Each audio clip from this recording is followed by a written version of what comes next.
Hi my dear friends, നമ്മൾ ഇന്ന് വരെ കഴിഞ്ഞ ക്ലാസ്സുകളിൽ കുറേ അധികം പേർക്ക് നമ്മുടെ ക്ലാസ്സുകൾ ആർഷ ഇംഗ്ലീഷ് സ്പീക്കിംഗ് കോഴ്സിന്റെ ക്ലാസ് വളരെ ഉപകാരപ്രദമായി എന്നറിഞ്ഞതിൽ വളരെയധികം സന്തോഷമുണ്ട്. അതുപോലെ തന്നെ നിങ്ങൾക്ക് ഐ ആം വെരി സോറി, കുറച്ച് പേരെങ്കിലും പല രീതിയിൽ ഇതിന്റെ ഉപയോഗക്രമം കണ്ടിട്ട് ഇതിലേത് പഠിക്കണം എന്ന ഒരു സംശയം അത് അവർക്ക് വന്നിട്ടുണ്ടെങ്കിൽ സോറി, അത് നിങ്ങൾ വേറെ ഒരു രീതിയിലും പറയുന്നതല്ല. ആദ്യമേ നമ്മൾ പറയുന്നതിന്റെ വ്യത്യാസം, ഒരു വാക്ക് ഉപയോഗിച്ചാൽ അതിന് വരുന്ന വാക്കുകൾക്ക് വരുന്ന അർത്ഥവ്യത്യാസം, ആ അർത്ഥവ്യത്യാസത്തെക്കുറിച്ച് നിങ്ങളൊന്ന് മനസ്സിലാക്കുവാൻ ശ്രമിക്കുക. അതിനുശേഷം അതുപയോഗിച്ച് പറഞ്ഞിട്ട് അതിന് എന്തെങ്കിലും തെറ്റുണ്ട് എന്ന് ആരെങ്കിലും പറയുകയാണെങ്കിൽ നിങ്ങൾക്ക് അതിനെക്കുറിച്ച് കമന്റ് ചെയ്യാം. പക്ഷേ ഇതങ്ങനെയല്ല, വേറൊരു രീതിയിലും കൂടി പറയാം എന്ന് പറഞ്ഞാൽ ഈ ആദ്യമേ പറഞ്ഞത് പഠിച്ചു കഴിഞ്ഞിട്ട് മറ്റേ രീതിയിൽ നമുക്ക് പഠിക്കാൻ വേണ്ടിയിട്ട് പോകാം. പക്ഷേ ഇതിൽ വന്നിരിക്കുന്ന വേറെ ഒരു കുഴപ്പമല്ല, പല സ്റ്റാൻഡേർഡിലുള്ളവർ പഠിക്കുമ്പോൾ വരുന്ന ആ വ്യത്യാസം അത് മാത്രമേ ഉള്ളൂ. അത് സാരമില്ല. പിന്നെ ഒരു വളരെയധികം സന്തോഷത്തോടു കൂടിയ ഒരു സുപ്രധാന കാര്യം പറയുന്നത്, ആർഷ ഇംഗ്ലീഷ് സ്പീക്കിംഗ് കോഴ്സിന്റെ ക്ലാസ് കൂടിയതിന് ശേഷം പുറത്തേക്ക് പോകുവാൻ ആഗ്രഹിച്ച് ഒരു ഗ്രൂപ്പ് നമുക്ക് വേറൊരു ഗ്രൂപ്പായിട്ട് ഇതിൽ കൂടിയിട്ടുണ്ട്. അവര് ഇംഗ്ലീഷ് പഠിച്ചുകൊണ്ടിരിക്കുന്നു. പുറത്തേക്ക് പോകുവാനായി ഒരുവിധം അവർക്ക് ഇംഗ്ലീഷ് സംസാരിക്കാറായിരിക്കുന്നു എന്നത് വളരെയധികം സന്തോഷകരമായൊരു കാര്യമാണ്. നമ്മുടെ 950 മുകളിൽ 60 താഴെയുള്ള നമ്മുടെ സബ്സ്ക്രൈബേഴ്സിനോട് എനിക്ക് ഒന്ന് മാത്രമേ പറയുവാനുള്ളൂ. ഇംഗ്ലീഷ് സംസാരിക്കുവാൻ പഠിക്കണം എന്ന ആഗ്രഹത്തോടു കൂടി ആർഷ ഇംഗ്ലീഷ് സ്പീക്കിംഗ് കോഴ്സ് കാണുന്ന പ്രിയപ്പെട്ട കൂട്ടുകാരെ, come forward. I am with you to teach you how to speak English fluently without grammar mistake. Okay, you can trust me. നിങ്ങൾക്ക് എന്നെ വിശ്വസിക്കാം, നിങ്ങൾക്ക് എന്നോടൊപ്പം നിൽക്കാം, ഞാൻ നിങ്ങളോടൊപ്പം ഉണ്ട്.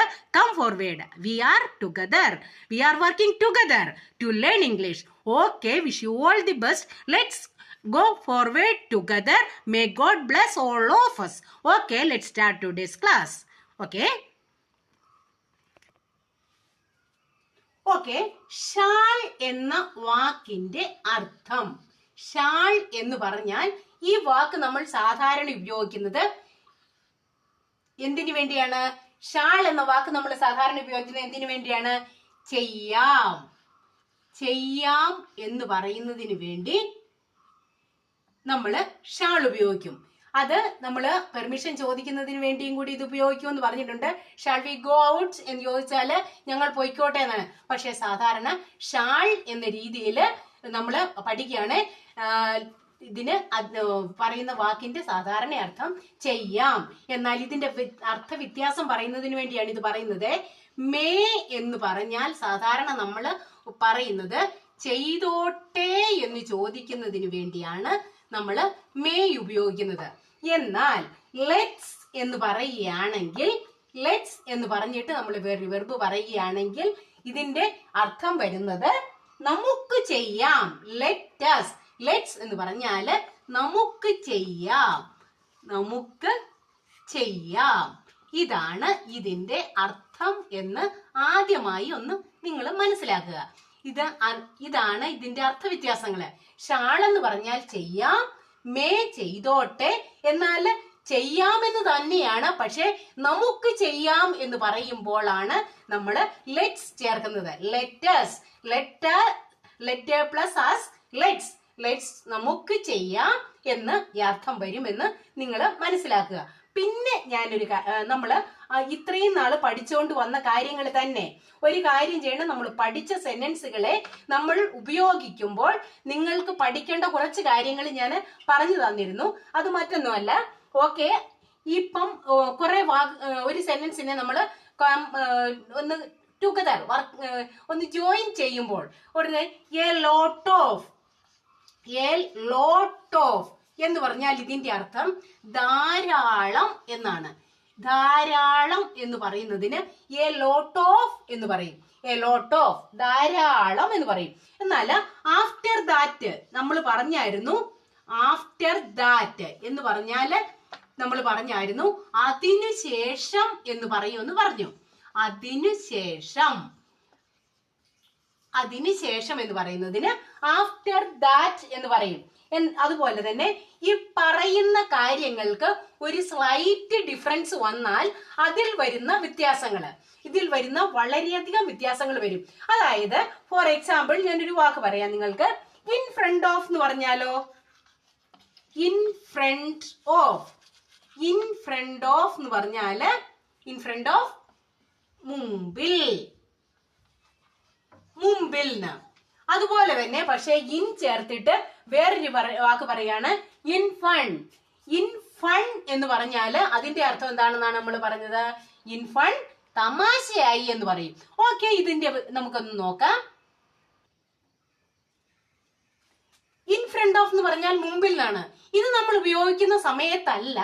ഇപ്പൊ നമുക്ക് പറയണം ഇൻ ഫ്രണ്ട് ഓഫ്, ഇതിന് മുമ്പിൽ എന്ന് പറഞ്ഞു. എന്നാൽ മുമ്പെന്നാണെങ്കിലോ, മുമ്പെന്നാണെങ്കിൽ മുമ്പിൽ എന്ന് പറയുന്നതും മുൻപ് എന്ന് പറയുന്നതും തമ്മിൽ വ്യത്യാസമുണ്ട്. അതിന് നമ്മള് ബിഫോർ എന്ന് പറയുമെന്ന് പറഞ്ഞില്ലേ? ബിഫോർ, ബിഫോർ എന്ന് പറഞ്ഞാൽ മുമ്പ്. മുമ്പെന്ന് പറയുന്നതും മുമ്പിൽ എന്ന് പറയുന്നതുമായിട്ട് വ്യത്യാസമുണ്ട്. പക്ഷെ ഇത് വളരെയധികം, ഇതിന്റെ അർത്ഥത്തിന് വരുമ്പോൾ വളരെയധികം വ്യത്യാസമുണ്ട്. പക്ഷെ ഇത് നമ്മൾ ഉപയോഗിക്കുന്ന സമയം, നമ്മുടെ സാഹചര്യമാണ് നമ്മൾ നോക്കി നമ്മൾ ഉപയോഗിക്കേണ്ടത്. അതുപോലെ തന്നെ നമ്മൾ പറയുകയാണ്, ഇപ്പം പറഞ്ഞു ഒരു അല്പം മുമ്പോട്ട് കയറി നിൽക്കാൻ നമുക്ക് പറയണം, അല്ലെ? മുമ്പോട്ട് നീങ്ങൂ എന്ന് പറയണം. മുമ്പോട്ട് നീങ്ങൂ എന്ന് പറയണമെങ്കിൽ എഹഡ് എന്ന് പറഞ്ഞാൽ മുമ്പിൽ നിന്നാണ്. എഹഡ് നിങ്ങൾ കേട്ടിട്ടുണ്ടോ? ഈ വാക്ക് എഹഡ് എന്ന വാക്ക് കേട്ടിട്ടുണ്ടോ? എഹഡ്, എഹഡ് എന്ന് പറഞ്ഞാൽ മുമ്പിൽ നിന്നാണ്. ഈ ഇൻ ഫ്രണ്ട് ഓഫ് തന്നെ മുമ്പിൽ എന്ന അർത്ഥം വരും എഹഡ് എന്ന് പറഞ്ഞാല്. ഇത് നമ്മൾ ഉപയോഗിക്കുന്നത്, ഇത് ഈ വാക്കിന്റെ ഇതിന് തമ്മില് ഏത് വാക്കുകളാണെന്ന് അറിയാമോ? ഏത് സമയത്താണ് ആണെന്നുള്ളതിന്റെ മൂവ് എഹഡ്. ഇപ്പം നമ്മൾ പറയാണ് മൂവ് എഹഡ്. മൂവ് എഹഡ് എന്ന് പറഞ്ഞാല് നമുക്ക് പറയാം, മൂവ് എന്ന് പറഞ്ഞാൽ മാറുക, അല്ലെ ചലിക്കുക. എഹഡ് എന്ന് പറഞ്ഞാൽ മുമ്പില്. മൂവ് എഹഡ് എന്ന വാക്കിന്റെ അർത്ഥം മുൻപോട്ട് നീങ്ങൂന്ന. മുൻപോട്ട് നീങ്ങൂ, മുമ്പോട്ട് നീങ്ങൂ എന്നർത്ഥം വരും. മുമ്പോട്ട് നീങ്ങൂന്ന്. ഇത് നമ്മൾ പറയുന്നത്, ഇത് ഓർക്കണം, ഇതിന്റെ ഓരോന്നിന്റെ അർത്ഥ വ്യത്യാസം. മൂവ് എഹഡ് എന്ന് പറഞ്ഞാൽ മുമ്പോട്ട് നീങ്ങുന്ന. ഇതിനെ തന്നെ നമുക്ക് വേറൊരു രീതിയിലും പറയാം. മുമ്പോട്ട് കയറി നിൽക്കൂ എന്ന് പറയാം. മുമ്പോട്ട് കയറി നിൽക്കൂന്ന്. അത് പറയണമെങ്കിലോ, മുമ്പോട്ട് കയറി നിൽക്കൂ എന്ന് പറയുന്നതിന് വേണ്ടി നമ്മള് കീപ് ഫോർവേഡ് എന്ന് പറയാം. കീപ്പ് എന്ന് പറഞ്ഞാൽ സൂക്ഷിക്കുക എന്ന്. ഫോർവേഡ് എന്ന് പറഞ്ഞാലോ മുമ്പോട്ടെന്ന്. കീപ് ഫോർവേഡ് എന്ന് പറഞ്ഞാല്, കീപ് ഫോർവേഡ് എന്ന് പറഞ്ഞാൽ ഇതിന്റെ വാക്കിന്റെ അർത്ഥം വരുമ്പോ മുമ്പോട്ട് സൂക്ഷിക്കാം. മുമ്പോട്ട് കയറി നിൽക്കൂ എന്ന് പറയുന്നതിനാണ് മുൻപോട്ട് കയറി നിൽക്കൂ. മുൻപോട്ട് കയറി നിൽക്കൂ എന്ന് പറയുന്നതിന് വേണ്ടി നമുക്ക് കയറി നിൽക്കൂന്ന്. കയറി നിൽക്കൂന്ന്, മുൻപോട്ട് കയറി നിൽക്കൂ എന്ന് പറയണേ കീപ് ഫോർവേഡ് എന്ന് പറയുക. ഇത് നോക്കൂ, നമുക്ക് ഈ വാക്കുകളെല്ലാം പല സമയത്ത് പല രീതിയിൽ ഉപയോഗിക്കേണ്ട ആവശ്യം വരും. അന്നേരം ഇതുപോലെയുള്ള കുറെ വാക്കുകൾ പഠിച്ചു വെക്കുകയാണെങ്കിൽ എന്നോർത്തുകൊണ്ടാണ് ഞാൻ പറഞ്ഞത്. മൂവ് എഹഡ് എന്ന് പറഞ്ഞാൽ മുമ്പോട്ട് നീങ്ങൂ, കീപ് ഫോർവേഡ് എന്ന് പറഞ്ഞാൽ മുൻപോട്ട് കയറി നിൽക്കുന്നു. ഇതേ മീനിങ്ങിൽ തന്നെ നമുക്ക് വേറൊരു രീതിയിൽ സംസാരിക്കാം. അത് വേറൊന്നുമല്ല, അല്പം മുൻപോട്ട് നീങ്ങുന്നു. അത് നമ്മൾ പറയുന്നത് അല്പം മുൻപോട്ട് കയറി നിൽക്കൂ എന്ന് പറയുക. അങ്ങനെ പറയണമെങ്കിലോ ഇതിന് ഇതുപോലെ തന്നെ പറയാവുന്ന മറ്റൊരു വാക്കാണ് keep A bit forward. Keep A bit forward എന്ന്. കീപ് എ ബിറ്റ് ഫോർവേഡ് എന്ന് പറഞ്ഞാൽ അതിന്റെ അർത്ഥം അല്പം മുൻപോട്ട് കയറി നിൽക്കൂ എന്ന്. അല്പം മുൻപോട്ട് കയറി നിൽക്കൂ. ഇത് നമ്മൾ ഉപയോഗിക്കുന്നത് പല സമയത്ത് നമ്മൾ ഉപയോഗിക്കുന്ന മുമ്പോട്ട് നീങ്ങൂ എന്ന് പറഞ്ഞാൽ നമ്മൾ മുമ്പിൽ നിൽക്കുന്ന പുറകിൽ നിന്നുകൊണ്ട് മുമ്പിൽ നിൽക്കുന്ന ആളോട് പറയാം മുമ്പോട്ട് നീങ്ങൂ എന്ന് പറയാം. അതുപോലെ തന്നെ കീപ് ഫോർവേഡ് എന്ന് പറഞ്ഞാൽ മുമ്പോട്ട് കയറി നിൽക്കൂ. നമ്മുടെ മുമ്പിലോട്ട് വേറൊരാളോട് കയറി നിൽക്കൂ. അല്ലെങ്കിൽ ആദ്യം ഈ നിൽക്കുന്ന സ്ഥാനത്ത് നിന്നും അല്പം കൂടി മുൻപോട്ട് കയറി നിൽക്കാന്. അതിന് തന്നെ ഇതെല്ലാം അർത്ഥം ഒതുന്നത് തന്നെയാണ്. കീപ് ഫോർവേഡ് എന്ന് പറഞ്ഞാൽ മുൻപോട്ട് കയറി നിൽക്കൂ. കീപ് എ ബിറ്റ് ഫോർവേഡ് എന്ന് പറഞ്ഞാൽ അല്പം മുൻപോട്ട് കയറി നിൽക്കുന്നു. അല്പം കൂടി ഇപ്പം നിൽക്കുന്നിടത്ത് നിന്ന് അല്പം മുൻപോട്ട് കയറി നിൽക്കൂ എന്ന് പറയുന്നത് കീപ് എ ബിറ്റ് ഫോർവേഡ് എന്ന് പറയും. ഇത് കണ്ടോ, ഇത് ഉപയോഗിക്കുന്ന 3 രീതിയിൽ ഉപയോഗിക്കുന്നത്. ഇതിനൊരല്പം വ്യത്യാസം മാത്രമേ വരുന്നുള്ളൂ. പക്ഷേ ഇതിന്റെ അർത്ഥം നിങ്ങൾ ഓർക്കണം. ഇത് ഞാൻ പറഞ്ഞത് എന്നാണെന്ന് ചോദിച്ചാൽ ഇതെല്ലാം നമുക്ക് ഒരുപോലെയുള്ള വാക്കുകളാണ്. ഇതെല്ലാം കൂടെ പഠിക്കുക. ഇത് കീപ്പ് ഫോർവേഡ് എന്ന് പറഞ്ഞാൽ മുമ്പോട്ട് കയറി, കീപ്പ് എ ബിറ്റ് ഫോർവേഡ് എന്ന് പറഞ്ഞു കഴിഞ്ഞാൽ അങ്ങോട്ട്. നമുക്ക് ഈ വൊക്കാബുലറീസ്, നമുക്ക് പദസമ്പത്ത് കിട്ടുന്നതിന് വേണ്ടി ഉപയോഗിക്കാം ഈ വാക്കുകളെല്ലാം എന്നുള്ളതല്ലാതെ ഇത് തമ്മിൽ പറയാന് ഇത് മുഴുവനും പഠിക്കണമെന്നില്ല. ഏതെങ്കിലും ഒന്ന് പഠിച്ചിട്ട് നമുക്ക് ഇംഗ്ലീഷിൽ സംസാരിക്കാൻ അറിയണം എന്ന ആഗ്രഹത്തോട് പറയുന്ന ഒരാൾക്ക് മുമ്പോട്ട് നീങ്ങാൻ പറഞ്ഞാല് കീപ് മൂവ് എഹെഡ് എന്ന് പറഞ്ഞാൽ മതി, അവർക്ക് മനസ്സിലാകും. കീപ് ഫോർവേഡ് എന്ന് പറഞ്ഞാൽ മുമ്പോട്ട് കയറി നിൽക്കുന്നു. ഈ കീപ്പ് എ ബിറ്റ് ഒക്കെ ഇത് പഠിച്ചു കഴിഞ്ഞിട്ട് നമുക്ക് പറയാവുന്നതാണ്. ഇത് അതുപോലെ ഞാൻ പറഞ്ഞു എ ലോട്ട് ഓഫ് എന്ന് പറഞ്ഞാല്, എ ലോട്ട് ഓഫ് എന്ന് പറഞ്ഞാൽ ധാരാളം. എ ലോട്ട് ഓഫ് ഇപ്പൊ നമുക്ക് പറയാം, മുമ്പ് എനിക്ക് ധാരാളം പുസ്തകങ്ങൾ ഉണ്ടായിരുന്നു എന്ന് പറയണമെങ്കിൽ മുമ്പ് എന്ന് പറഞ്ഞാൽ ഇപ്പോഴല്ല, മുമ്പ് എന്ന അർത്ഥത്തിൽ നമ്മൾ പറയാം. I have a lot of books എന്ന് പറഞ്ഞാലോ മുമ്പ്. എപ്പം ഇപ്പോഴല്ല. I had a lot of books before the, ഇപ്പൊ അല്ല, ഇതിന് മുമ്പില്. അതുപോലെ in front of, in front of ആണ് മുമ്പിൽ നിന്ന്. നമുക്ക് പറയാം I have a lot of books in front of me, എനിക്ക് മുമ്പിൽ ഇഷ്ടംപോലെ ബുക്കുകൾ ഉണ്ട്. ഇത് ഉണ്ടായിരുന്നു, മുമ്പ് ഉണ്ടായിരുന്നു, മുമ്പ് എന്നുള്ളത് പറയുന്നതിന് വേണ്ടി ഉപയോഗിക്കുന്നു. ഇതിന്റെ തമ്മിലുള്ള മീനിങ് വ്യത്യാസങ്ങൾ നിങ്ങൾ മനസ്സിലാക്കുക, എന്നിട്ട് പഠിക്കുക. അതുപോലെ തന്നെ ഇൻ ഫ്രണ്ട് ഓഫ് ഞാൻ പറഞ്ഞതുപോലെ ഇതാണ് ഞാൻ പറഞ്ഞു വന്നത്. ഇൻ എന്നുള്ളത് ചേർത്തിട്ട് ഇൻ ഫ്രണ്ട് ഓഫ് എന്ന് പറഞ്ഞാൽ മുമ്പിൽ വരുമ്പോ ഇൻ ഫൺ എന്ന് പറഞ്ഞാല്, ഇൻ ഫൺ തമാശയായി, തമാശയായി. I told it in fun, തമാശയായിട്ടാണ് ഞാനത് പറഞ്ഞത് തമാശയായിട്ടാണ്, തമാശയായി എന്ന് നമ്മൾ ഇതിനെ ഉപയോഗിക്കുന്നു. അതുപോലെ തന്നെ പറയുന്നതാണ് ആഫ്റ്റർ ദാറ്റ്. ഇതെല്ലാം കഴിഞ്ഞതിന് ശേഷം, അതിനുശേഷം ഇതെല്ലാം ചെയ്ത് അതിനുശേഷം എന്നാണ് നമ്മൾ പറയണമെന്ന് പറഞ്ഞത്. ആഫ്റ്റർ ദാറ്റ് പറഞ്ഞിട്ട് നമ്മൾ പറഞ്ഞു അതിനുശേഷം എന്ന് പറഞ്ഞു. ഇത് ഉപയോഗിച്ച് ഇത് പഠിച്ചതിന് ശേഷം നമുക്ക് പറയുന്ന ഇത്രയും വാക്കുകൾ വെച്ച് ഈ ആഫ്റ്റർ ദാറ്റും ഇൻ ഫ്രണ്ട് ഓഫ് ഇതെല്ലാം പറഞ്ഞതിന് ശേഷം നമ്മൾ നേരത്തെ പഠിച്ചു വെച്ചിരുന്ന ആ കാര്യങ്ങൾ ചേർത്ത് കുറെ കാര്യങ്ങൾ നിങ്ങളൊന്ന് സംസാരിക്കാൻ ശ്രമിച്ചു നോക്കിയേ. നിങ്ങൾക്കത് സാധിക്കും. ആ പഠിച്ച കാര്യങ്ങളെ ഇതെല്ലാം കൂട്ടി കണക്ട് ചെയ്ത് സംസാരിച്ചാൽ നിങ്ങൾക്കത് സംസാരിക്കുവാൻ നിങ്ങൾക്ക് സാധിക്കും. അതുപോലെ നമ്മൾ ഒരു കാര്യമുണ്ട്, ഈസ് ഇറ്റ് സോ എന്ന് പറഞ്ഞാൽ അതിന്റെ അർത്ഥം എന്താണ്? അത് അങ്ങനെയാണോ എന്ന് ചോദിക്കുന്നതിന് നമ്മള് അതങ്ങനെയാണോ എന്ന് ചോദിക്കുന്നതിന് ഈസ് ഇറ്റ് സോ എന്ന് നമ്മൾ. പക്ഷേ ഈ ഈസ് ഇറ്റ് സോ എന്ന് ചോദിച്ചാൽ അതങ്ങനെയാണോ? ഒരു കാര്യം നമ്മൾ കേട്ടു, അത് കഴിയുമ്പോൾ നമ്മൾ കേട്ടതുപോലെ അല്ല എന്ന് തോന്നുകയാണ്, നമുക്ക് ചോദിക്കാം അതങ്ങനെയാണോ, ഈസ് ഇറ്റ് സോ എന്ന് ചോദിക്കാം. എന്നാൽ ഇതേ രീതിയിൽ നമുക്കൊരല്പം കൂടി ഒരു ഇച്ചിരി മാറ്റം വരുന്നതുള്ളൂ. ഈസ് ഇറ്റ് എന്ന് ചോദിക്കുക.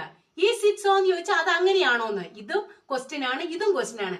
ഈസ് ഇറ്റ് എന്ന് ചോദിച്ചാൽ ഒരു കാര്യം നമ്മൾ ആദ്യമായിട്ട് കേൾക്കുക, അന്നേരം അത് അങ്ങനെയാണോ എന്ന് ചോദിക്കുന്ന അതേ മീനിങ്. ഈസ് ഇറ്റ് എന്ന് ചോദിച്ചാല് അതിന്റെ അർത്ഥം എന്ത് വരും? ഈസ് ഇറ്റ് എന്ന വാക്കിന്റെ അർത്ഥം ഈസ് ഇറ്റ് സോ പോലെ തന്നെ ഈസ് ഇറ്റ് എന്ന് ചോദിച്ചാൽ അങ്ങനെയാണോ എന്ന് മാത്രം ചോദിക്കുന്നതിന്